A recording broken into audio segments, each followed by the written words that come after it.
আসসালামু আলাইকুম, স্বাগতম নিউজ দর্পণ সংবাদে। আমি মোহাম্মদ জাকারিয়া আজকের সব আন্তর্জাতিক খবর নিয়ে হাজির হয়েছি। শুরুতেই জানিয়ে দিব সংবাদ শিরোনাম, তারপর বিস্তারিত। আমাদের হাত পাকিস্তানের গলা পর্যন্ত পৌঁছাতে পারে। যুদ্ধ বাঁধলে মার্কিন সেনা ও সরঞ্জাম গুড়িয়ে দেওয়ার হুমকি ইরানের। এবার পাকিস্তান আফগানিস্তান সংঘাত বন্ধে মধ্যপ্রাচ্যের এক দেশের কূটনৈতিক হস্তক্ষেপ। পাকিস্তানকে আরও জোরালো ও সুনির্দিষ্ট জবাব দেবে কাবুল, আফগান সেনাপ্রধান। সংলাপের মাধ্যমে যুদ্ধের অবসান চায় আফগানিস্তান। আসসালামু আলাইকুম, স্বাগতম জানাচ্ছি নিউজ দর্পণ সংবাদে। আমি মোহাম্মদ জাকারিয়া। এতক্ষণ শুনছিলেন সংবাদ শিরোনাম, এবার বিস্তারিত। আমাদের হাত পাকিস্তানের গলা পর্যন্ত পৌঁছাতে পারে। সম্প্রতি আন্তর্জাতিক সংবাদ মাধ্যমে ছড়িয়ে পড়া এই ধরনের মন্তব্য মূলত দক্ষিণ এশিয়ার ভূ রাজনীতিতে একটি নতুন উত্তেজনার ইঙ্গিত দেখছে, যা নিয়ে আজ আমরা বিস্তারিত আলোচনা করব। তবে আপনারা যারা নিয়মিত আমাদের খবরাখবর দেখেন তারা নিশ্চয়ই জানেন যে পাকিস্তান এবং আফগানিস্তানের মধ্যকার সীমান্ত সমস্যা আজকের নতুন কোনো বিষয় নয়, বরং এটি দশকের পর দশক ধরে চলে আসা একটি দীর্ঘস্থায়ী ভূ রাজনৈতিক সংকট। ডুরান্ড লাইন নামের যে সীমান্ত রেখাটি এই দুই দেশকে বিভক্ত করেছে তা নিয়ে ঐতিহাসিকভাবেই কাবুলের সাথে ইসলামাবাদের এক ধরনের নীরব এবং কখনো কখনো সরব মতবিরোধ রয়েছে। আর তারই ধারাবাহিকতায় সম্প্রতি যখন আফগান শিবিরের পক্ষ থেকে এই ধরনের কঠোর ভাষার ব্যবহার করা হয়, তখন তা শুধু দুই দেশের মধ্যেই সীমাবদ্ধ থাকে না, বরং পুরো দক্ষিণ এশিয়া এবং মধ্য এশিয়ার রাজনৈতিক স্থিতিশীলতাকে প্রভাবিত করে। বিশেষজ্ঞরা মনে করছেন এই ধরনের বক্তব্যের পেছনে বেশ কয়েকটি কারণ রয়েছে। প্রথমত, আফগানিস্তান বর্তমানে নিজেদের একটি স্বাধীন এবং শক্তিশালী রাষ্ট্র হিসেবে বিশ্বের বুকে নতুন করে প্রতিষ্ঠিত করতে চাইছে, যার ফলে তারা কোনোভাবেই প্রতিবেশী রাষ্ট্রের কোনো ধরনের চাপ বা প্রভাব মেনে নিতে রাজি নয়। দ্বিতীয়ত, সীমান্ত এলাকায় বাণিজ্যের ক্ষেত্রে এবং সাধারণ মানুষের যাতায়াতের ক্ষেত্রে প্রায়শই যে জটিলতা তৈরি হয় তা আফগান অর্থনীতিতে একটি বড় ধরনের প্রভাব ফেলে। আর তাই এই ধরনের কড়া বার্তার মাধ্যমে মূলত একটি মনস্তাত্ত্বিক চাপ তৈরি করার চেষ্টা করা হচ্ছে বলে বিশ্লেষকরা মনে করেন। তারা যদি আন্তর্জাতিক রাজনীতি নিয়ে আগ্রহী হয়ে থাকেন তবে অবশ্যই আমাদের চ্যানেলটি সাবস্ক্রাইব করে ভিডিওটিতে একটি লাইক দিয়ে আমাদের সাথেই থাকবেন, কারণ আমরা সব সময় চেষ্টা করি খবরের পেছনের আসল চিত্রটি আপনাদের সামনে তুলে ধরতে। তো যা বলছিলাম, এই ধরনের বক্তব্য আসলে একটি কৌশলগত বার্তা বা স্ট্র্যাটেজিক মেসেজ। মার্কিন সামরিক উপস্থিতি ও সরঞ্জামাদি লক্ষ্য করে কঠোর প্রতিরোধ গড়ে তোলার একটি কৌশলগত সতর্কবার্তা দিয়েছে ইরান, যা মূলত ওই অঞ্চলের নিরাপত্তা ব্যবস্থাকে একটি নতুন সমীকরণের সামনে দাঁড় করিয়েছে। আপনারা হয়তো জানেন যে মধ্যপ্রাচ্য হল বিশ্বের জ্বালানি সরবরাহের অন্যতম প্রধান কেন্দ্র এবং হরমুজ প্রণালী দিয়ে বিশ্বের একটি বিশাল অংশের তেল পরিবহন করা হয়। তাই এই অঞ্চলে যদি কোনো ধরনের অস্থিতিশীলতা বা সংঘাতের সৃষ্টি হয় তবে তার প্রভাব শুধু ইরান বা আমেরিকার মধ্যেই সীমাবদ্ধ থাকবে না, বরং বিশ্ববাজারে তেলের দাম হু হু করে বেড়ে যাবে, যার সরাসরি প্রভাব পড়বে আমাদের মতো উন্নয়নশীল দেশগুলোর অর্থনীতির ওপরও। ইরানের এই যে কৌশলগত অবস্থান বা প্রতিরক্ষামূলক সতর্কবার্তা, এটি মূলত তাদের ডিটারেন্স থিওরি বা প্রতিরোধের তত্ত্বের ওপর ভিত্তি করে দেওয়া হয়েছে। অর্থাৎ তারা বোঝাতে চাইছে যে তাদের প্রতিরক্ষা ব্যবস্থা এতটাই শক্তিশালী যে কোনো ধরনের বহিরাগত আক্রমণ হলে তারা শুধু আত্মরক্ষাই করবে না, বরং পাল্টা এমন এক জবাব দেবে যা আক্রমণকারীর জন্য অত্যন্ত ব্যয়বহুল প্রমাণিত হবে। এই অঞ্চলে মার্কিন যুক্তরাষ্ট্রের বেশ কিছু সামরিক ঘাঁটি এবং লজিস্টিক সাপোর্ট সেন্টার রয়েছে, যা মূলত তাদের মিত্র দেশগুলোর নিরাপত্তা নিশ্চিত করতে এবং আন্তর্জাতিক জলসীমার নিরাপত্তা বজায় রাখতে কাজ করে। কিন্তু ইরানের এই সতর্কবার্তার পর ওই অঞ্চলে অবস্থানরত আন্তর্জাতিক বাহিনীগুলো তাদের নিরাপত্তা ব্যবস্থা আরও জোরদার করেছে। রাজনৈতিক বিশ্লেষকরা মনে করছেন ইরান এই ধরনের বার্তার মাধ্যমে মূলত তাদের নিজস্ব অত্যাধুনিক মিসাইল ডিফেন্স সিস্টেম এবং ড্রোন প্রযুক্তির সক্ষমতার বিষয়টি আন্তর্জাতিক বিশ্বকে স্মরণ করিয়ে দিতে চাইছে, যাতে কোনো দেশ তাদের ওপর কোনো ধরনের চাপ প্রয়োগের আগে দুবার চিন্তা করে।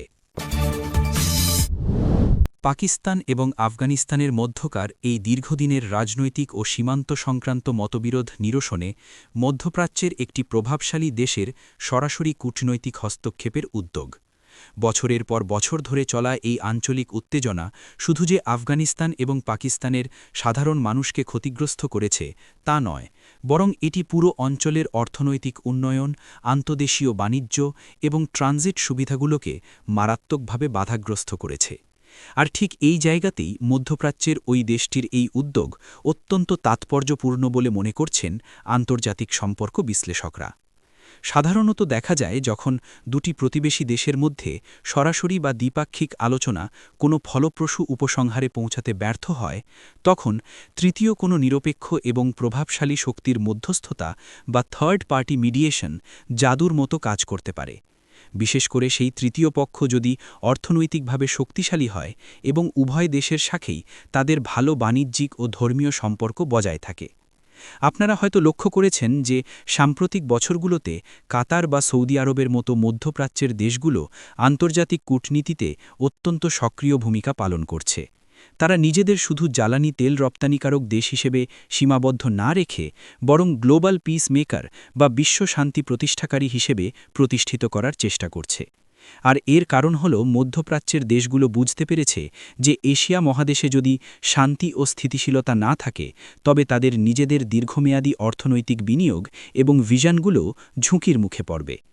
এই কূটনৈতিক হস্তক্ষেপের মূল লক্ষ্য হল পাকিস্তান এবং আফগানিস্তানের মধ্যে একটি আস্থার সম্পর্ক তৈরি করা, যাতে তারা নিজেদের মধ্যকার সীমান্ত বাণিজ্য দোবারা স্বাভাবিক করতে পারে, ভিসা ও যাতায়াত ব্যবস্থাকে সহজ করতে পারে এবং সর্বোপরি সীমান্ত এলাকায় যে নিরাপত্তা ঝুঁকি রয়েছে তা যৌথভাবে মোকাবিলা করতে পারে। উস্কানি বা সীমান্ত লঙ্ঘনের ঘটনা ঘটলে কাবুল তার প্রতিবেশী রাষ্ট্রকে আরও জোরালো ও সুনির্দিষ্ট জবাব দিতে প্রস্তুত রয়েছে। এই বক্তব্যটিকে শুধুমাত্র একটি সাধারণ সতর্কবার্তা হিসেবে দেখলে ভুল হবে, কারণ এটি মূলত আফগানিস্তানের বর্তমান নেতৃত্বের একটি সুপরিকল্পিত কৌশলগত বার্তা, যার মাধ্যমে তারা প্রমাণ করতে চাইছে যে তারা এখন আর আগের মতো ভঙ্গুর বা দুর্বল কোনো রাষ্ট্র নয়, বরং তাদের নিজস্ব একটি সুসংগঠিত প্রতিরক্ষা ব্যবস্থা এবং স্বাধীন সিদ্ধান্ত নেওয়ার ক্ষমতা রয়েছে। সীমান্ত এলাকায় প্রায়শই যে গোলাগুলি বা অনুপ্রবেশের অভিযোগ ওঠে, তা নিয়ে উভয় দেশের মধ্যেই দীর্ঘদিন ধরে এক ধরনের অনাস্থা কাজ করছে।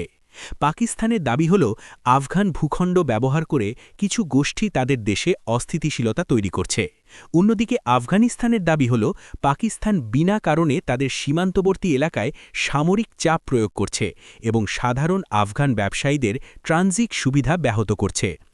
এই ধরনের পরিস্থিতিতে একজন সেনাপ্রধানের কাছ থেকে সুনির্দিষ্ট জবাব বা স্পেসিফিক রেসপন্সের কথা বলার মানে হল তারা এখন আর ঢালাওভাবে কোনো সংঘাত চায় না, বরং যেখানে সমস্যা ঠিক সেখানেই তারা একটি ক্যালকুলেটেড বা হিসেব নিকাশ করা পদক্ষেপ নিতে চায়। আপনাদের কি মনে হয়, এই ধরনের কড়া সামরিক বার্তা কি আসলেই সমস্যার সমাধান আনতে পারে, নাকি এটি পরিস্থিতিকে আরও জটিল করে তোলে? আপনারা অবশ্যই কমেন্ট করে আপনাদের মূল্যবান মতামত আমাদের সাথে শেয়ার করবেন, কারণ আপনাদের প্রতিটি মতামত আমাদের কাছে অত্যন্ত গুরুত্বপূর্ণ। এই ধরনের বক্তব্যের আরেকটি বড় উদ্দেশ্য হল অভ্যন্তরীণ রাজনীতি। যে কোনো দেশের সামরিক বাহিনী যখন বহির্বিশ্বের সামনে একটি শক্তিশালী অবস্থান তুলে ধরে, তখন দেশের সাধারণ মানুষের মধ্যে আত্মবিশ্বাস বাড়ে এবং জাতীয়তাবাদী চেতনা সুদৃঢ় হয়। দীর্ঘমেয়াদী শান্তির পথে হাঁটার ব্যাপারে আফগানিস্তানের আগ্রহ প্রকাশ এটি অত্যন্ত ইতিবাচক একটি দিক, কারণ ইতিহাসের পাতা ঘাটলে দেখা যায় যে কোনো সমস্যাই আজ পর্যন্ত বন্দুকের নলের মাধ্যমে স্থায়ীভাবে সমাধান করা সম্ভব হয়নি। শেষ পর্যন্ত আলোচনার টেবিলেই ফিরে আসতে হয়, আর আফগানিস্তানও এখন ঠিক সেই সত্যটিই উপলব্ধি করে আন্তর্জাতিক সম্প্রদায়ের কাছে একটি পরিপক্ক এবং দায়িত্বশীল রাষ্ট্রের মতো আচরণ করার চেষ্টা করছে।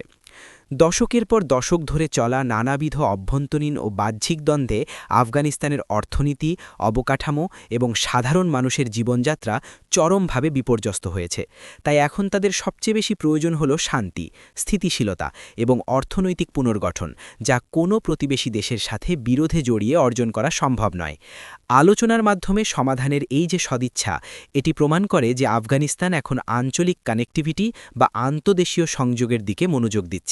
তারা চাইছে মধ্য এশিয়া থেকে শুরু করে দক্ষিণ এশিয়া পর্যন্ত যে বিশাল অর্থনৈতিক করিডোর তৈরি হচ্ছে তার একটি অবিচ্ছেদ্য অংশ হতে, কারণ আফগানিস্তানের ভৌগোলিক অবস্থান এমন একটি জায়গায় যেখান দিয়ে গ্যাস পাইপলাইন, বিদ্যুতের লাইন এবং বাণিজ্যিক সড়কপথ যাওয়া অত্যন্ত সুবিধাজনক। আন্তর্জাতিক বিশ্লেষকরা বলছেন যে আফগানিস্তান যদি সফলভাবে এই সংলাপের পরিবেশ তৈরি করতে পারে এবং পাকিস্তান সহ অন্যান্য প্রতিবেশী দেশগুলো যদি ইতিবাচকভাবে সেই সংলাপে সাড়া দেয়, তবে এটি পুরো এশিয়ার অর্থনৈতিক চিত্র বদলে দিতে পারে। এই সংলাপ প্রক্রিয়ায় শুধু সীমান্ত বা নিরাপত্তা ইস্যুই নয়, বরং বাণিজ্য,